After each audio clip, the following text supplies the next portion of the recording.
It's going to happen. Right. Okay then. So we've got Nicki on from Entitled to Hello, talk Sue. through schemes, and then I'm going to have a conversation with Paul about redrafting and the benefits of doing that. So Nicki, I'll kick you off. You can presumably all see the slides. Yeah, so that's me. Yeah. So if you don't know who we are Entitled to. We provide benefit calculators, and this is our 20th anniversary, so we're very pleased with that. We work across many different sectors to give accurate welfare benefit advice for customers, to direct them as to their entitlement, but also to inform debt and housing decisions. We supply bespoke tools to different sectors, Better Off calculator for employment advisors, so when they're working, getting people back into work, they can understand how that's going to impact their income. And as I say, an affordability calculator for housing associations. So council tax support is quite important, both for debt and housing decisions, because obviously you want to maximise income so people can pay their rent or they can pay their council tax. So that's the effects in there. We also have a lot of national charities use the calculator. So one of the things we have to do is obviously collect all the different schemes, because we have people like Age UK and Macmillan and Marie Curie, so that we cover as many areas as we possibly can to give the best advice. And we also work with the Scottish Government on their council tax support modelling.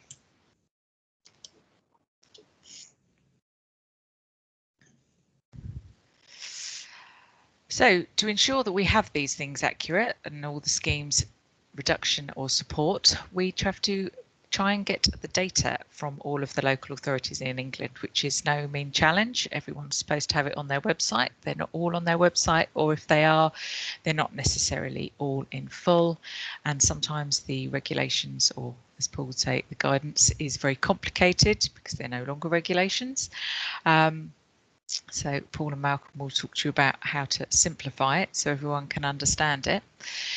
We've worked with the IRRV and we've worked with New Policy Institute. I'll put their website up to collect the schemes and publish a report on the impact of the changes. Unfortunately, with COVID this year, put everyone a bit of a back foot, so we couldn't publish the report, but they did help us by analysing all the schemes for us. And since April, there's been a lot of focus on banded schemes, and we have compiled a whole report on these and spoken at IRRV about them. And if you would like the report, please say. I'm happy to pop it over, email it to you. But the majority of LAs still have non-banded schemes, and I think there's a lot of focus placed on banded when the majority are not banded now, and that should be really considered when looking to change it. So if we move on.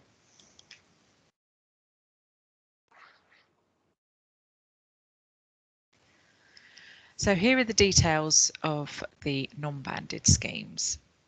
So 261 have a standard tapered scheme, of which these are all the different things. So are running the CTB with no changes from the default scheme apart from 2AR. I mean, that's a very generous scheme. 14 have default and one or more changes to align with HB, e.g. 2-child limit, removal of family premium, etc. 33% are still offering 100% support but have other changes around capital limits and band caps. As I said earlier, the band cap, it works well in some areas where you've got a very mixed demographic of housing, but in other perhaps more metropolitan areas where you've got standard things like band cap are not so relevant. With the 100% support, obviously that's a very generous scheme, and I think my understanding is from listening to the webinar each week with Malcolm that some of the 100% ones are now reconsidering that going forward with the increase in CTR claimants. We have 197 with a minimum payment along with other changes. I think that's quite a nice fair system because everybody pays something as opposed to a percentage. But again, it's how that works for you and your politicians and your economic position. So at the moment, it looks like not many are changing, I believe, for 2021. Listening to sort of the groundswell, there's not a lot of political will to change things unfavourably for customers in a pandemic. However, for 2022, there probably will be a more significant budgetary requirement to change things, and there will be a very different demographic of customers on CTS as long as the take-up is run properly. One customer I was talking to, they now have 48% of their working age claimants on universal credit, which is a significant shift from where they were at the start of the year. And on the Monday calls, we often talk about the Harrogate pilot, which has really lost a lot of relevance now because of the natural migration to UC with people's changes in income with the pandemic down to, you know, if you've got a reduced income from furlough, you've only got your cease payments if you're self-employed. You know, there is a changing tide out there. So if we go on to the next one, Matt.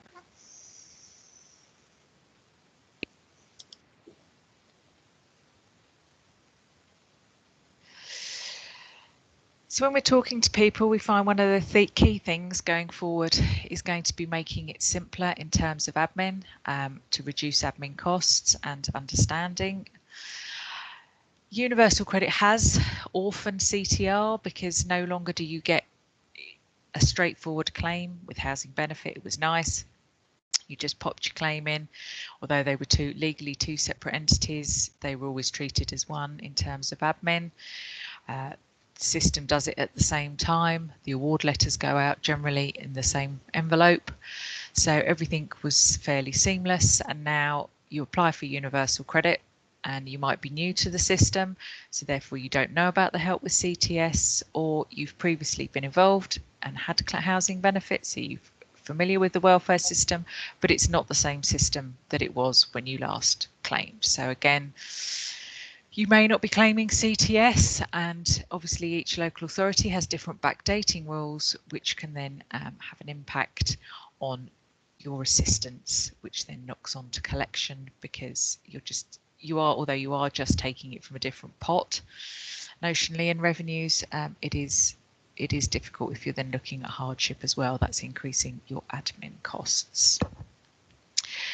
So the cost per claim can be higher for universal credit cases because obviously you get your universal credit advice each month and it doesn't necessarily match up with your other processes, and it's a lot of work for your assessors just to keep looking at it and working out if there are changes. So it's maybe a de minimis change is the way to go. So, scoot across the screen. So what I've popped up here is some of the policy options. As I said, we collect all of the details from as many authorities as we can. So we cover all bar a few, as one of the earlier slides said, where they're incredibly complicated and they don't publicise them well. Something that's very popular among politicians particularly is protecting the vulnerable. So one of our first tables is the vulnerable groups, and you can select how your politicians would like that to be, or you feel is the fairest way in your area. So quite a lot of them in 2013, a lot of the schemes had the old income support criteria, and not everybody will remember those, but things like child under 5, disabled, unable to work, built in, and then you can have other options depending again on your demographic and your political will. I mean, the local authority I was in, there was a particular outcry about carers. They would have fitted in the old income support, but they were initially left off and they were put in at the request of a group of politicians. So that always has to be borne in mind. So if we head on to the next slide. So this is just how we display our banded schemes. There are many different banded schemes, as we've said. And what we're trying to do with this is show you how other people in our modelling tool, how other people are using the tool and the different schemes that there are.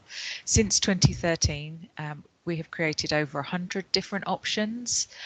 So we are hoping that people don't come up with many more. But as I said on an earlier webinar, local government rose to the challenge and everybody did come up with new schemes that suited their locality, their politics and their economics. However, they have got quite complicated now because everybody thinks of something different.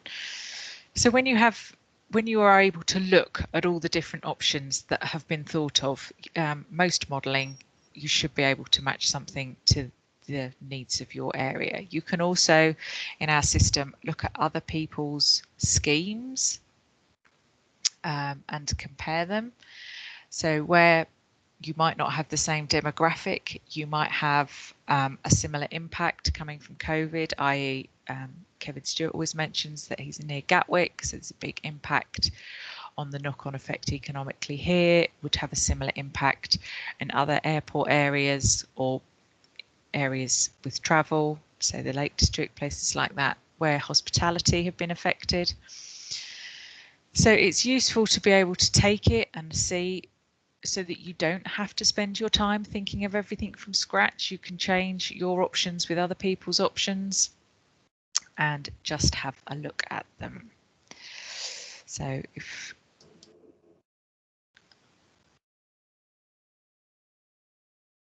there's just more comprehensive options. I think there might be one more, and then we go to have a look at talking about the data sets. So really that's just the example of the level of detail that we're working to with each of these schemes and how we can help you with what you think would work for you. So this slide explains that. So as I said, we cover nearly all of the schemes in the country. We also cover Northern Ireland rates, the Scotland scheme and the Welsh scheme.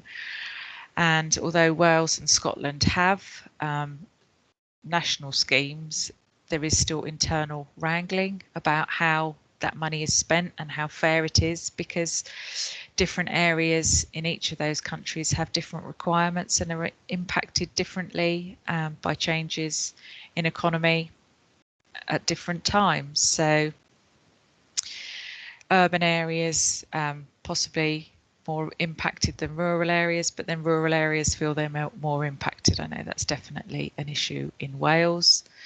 So that's where I guess modelling for your own locality is your expertise. And as I've previously explained, you can model it against somebody else. I mean, it is interesting when you look at how people are affected, and you know, another client, they've said they have an incredibly simple scheme, which is it's fair and it's cheap to administer, and it is simple.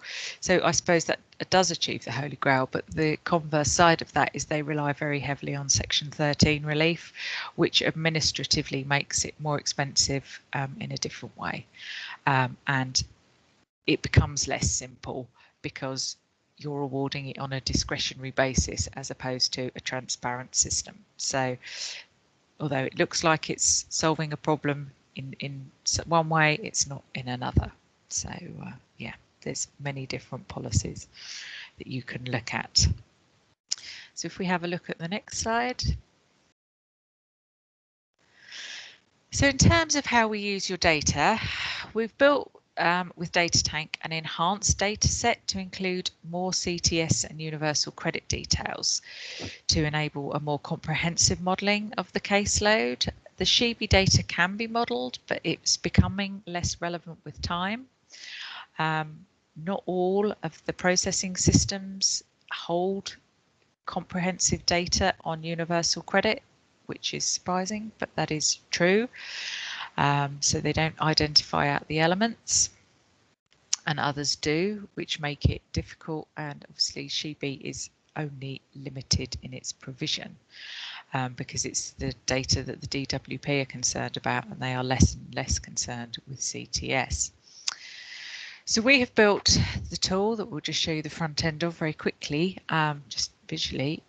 So we upload with your data into the calculation engine with the policy modelling options. So you can either select the policies yourself, or use somebody else's policies, or a combination of both, or tweaking from your existing system. And then we will run the data set for you to provide your output to compare the two things, the output from your current and the output from your future.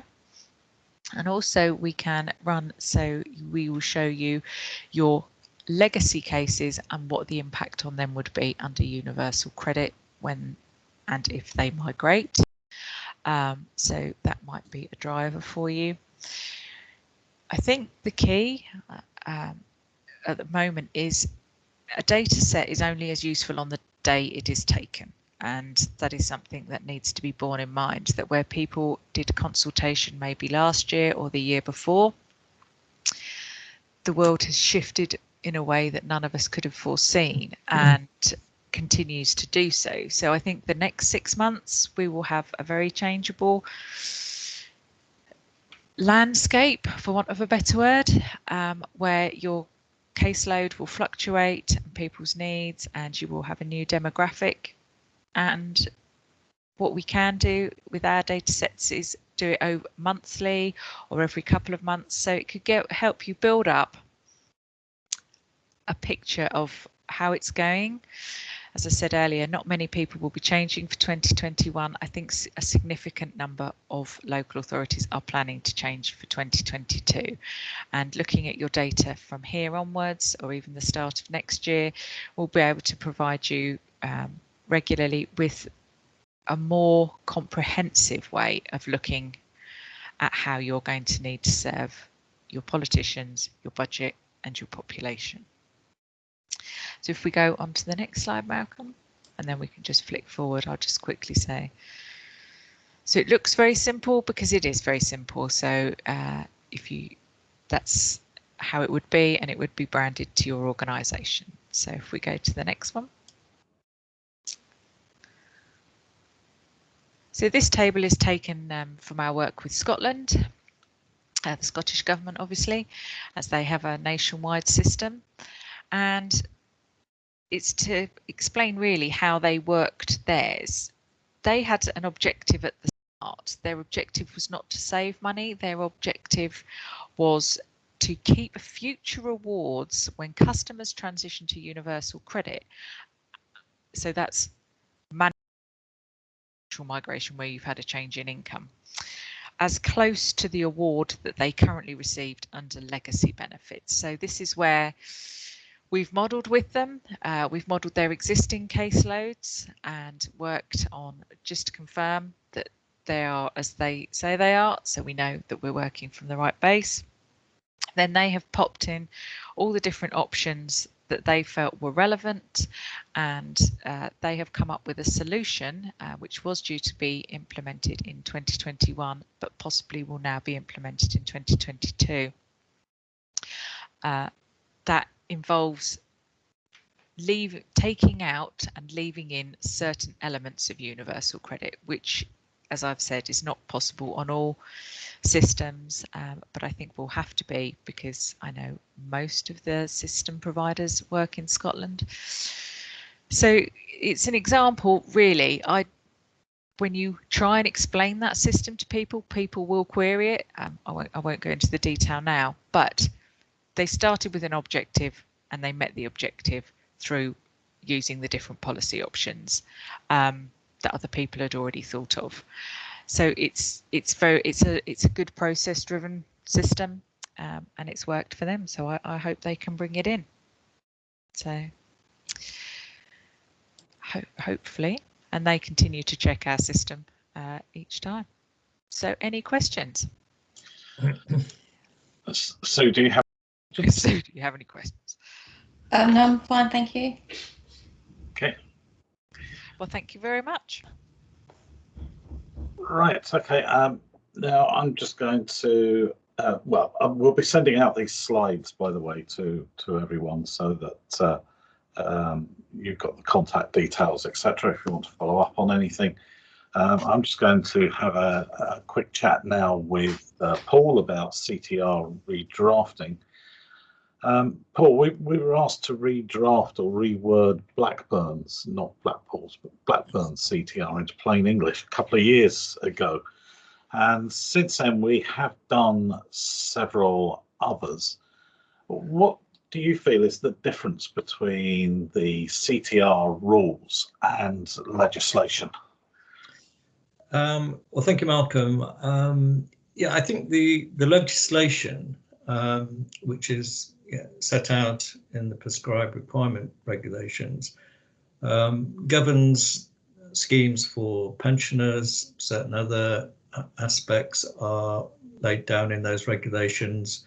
But for working age, what the regulations do is just provide a framework.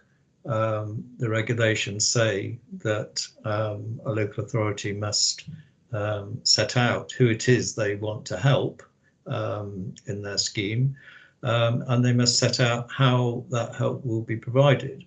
But apart from that, they have the freedom for working age customers, by and large, to decide the scheme themselves, whether it be a banded scheme, a discount scheme, or whatever. And they will set that out. Now, those will be rules which the scheme, because they have to set out a scheme, those are the rules that they will have decided. But they don't have any legislative force in that sense. So to set them out, I worry a little bit about local authorities setting out these schemes in sort of pseudo regulations, because they don't really have any legal force. And in fact, it could be a bit misleading to set them out in that way. So I think that is a key benefit of setting out the scheme in a transparent and clear way. I mean, as we've heard from Nicki, CTR rules, I mean, even in plain language, are still quite complex. How do councils and their stakeholders really benefit from plain language when they've got complex schemes? Yeah, I mean, all schemes are complex. What we tried to do, first of all, is to set out the scheme in a clear as way as possible. So we would, for example, start with an overview, start with defining who it is that the scheme is designed to help, and then set out the overall conditions. And then progressively you would get more and more complications added on, but all still set out in, I think, what is a very clear way. So what you end up with, I think, is a story which starts with the overall position and ends up with annexes which contain all the real complicated bits.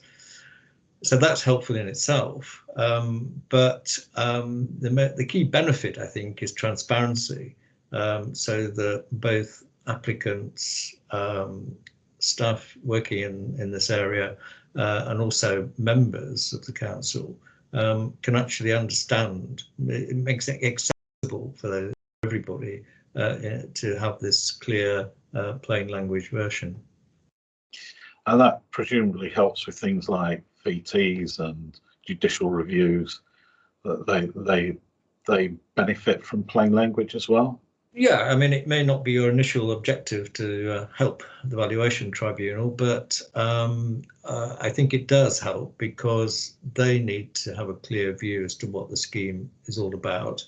I think you probably know more than me, Malcolm, that there's often some issues about what the valuation tribunal, what their jurisdiction is overall.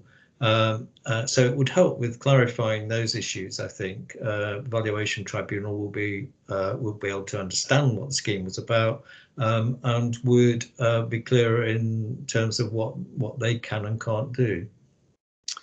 Yeah, I mean, you're quite right. I mean, many of the tribunals I've dealt with, there's been quite a long discussion about where the barriers lie.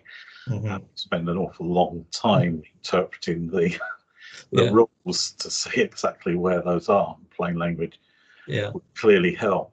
And presumably for elected members, I know you've touched on this, and any kind of support bodies such as Welfare Rights, that helps them as well in terms of addressing the needs of their clients and citizens. Yeah, I mean, I think it would certainly be very helpful for welfare rights groups, to have a clear view of what the scheme does and doesn't do, so that they can offer the appropriate advice to people who might want to apply. And then, those people could well apply without, having to bother the council or ask questions, because they'd understand the scheme much better. And presumably that kind of leads into what is my next question, which is around budgets, because if it reduces down contact, there must be other resource savings as well by a scheme being easier to read. Yeah, I think so. I think this would be a very helpful byproduct of having a clear, plain language scheme, because although the main objective is transparency, we're not setting out to achieve savings, but I think there could well be savings because more people would be able to apply for help, knowing exactly what it is that the scheme offers. So there should be less footfall for the local authority, fewer phone calls, but also it will help, I think, to maximise take-up, and this is very important. We talked earlier about schemes based on 100% of liability. I think there is a growing body of evidence now that the generosity of the CTR scheme has a clear link to collection rates, council tax collection rates. The more people you can encourage to apply for CTR, and then if that's the way you want to go, the more generous you can make the scheme, then the better it is for council tax collection rates. And of course, that is a key source of income for the local authority. So I think there are here the scope for making administrative savings, also scope for increasing council tax collection rates, which must be a good thing for local authorities. And I've got a final question just to bind both presentations together. Presumably, Nicki, the consultation process becomes a lot easier with a simpler scheme, particularly if you're explaining why you're going to go for a specific scheme.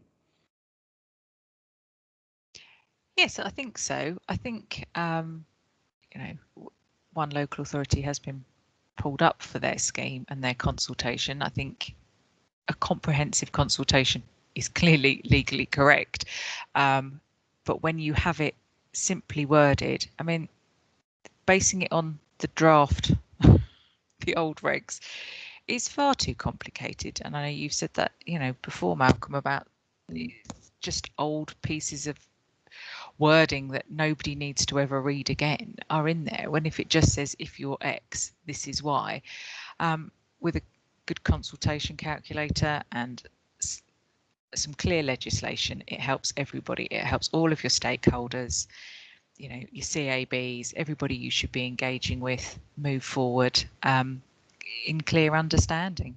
And to be fair, it helps all the system operators model it so that people get accurate assessments when they're done, when they have claimed. Yeah, which is something both Entitled to and Tem Netsol are familiar with so many different schemes being run simultaneously in our calculators. Okay, do you have any questions there?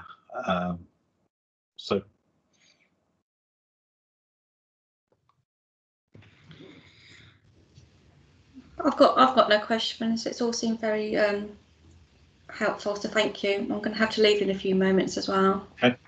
Well, in that case, are we sending the slides out? Did you say? Yeah, we'll send Nick will send the slides out.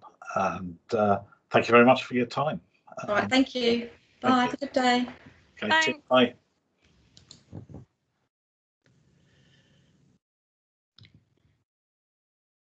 If is Sue gone, Nick? Yeah, she's gone now, so I think. Do you want to stop the recording? Let's just Yeah, we'll stop the recording now. get together on this.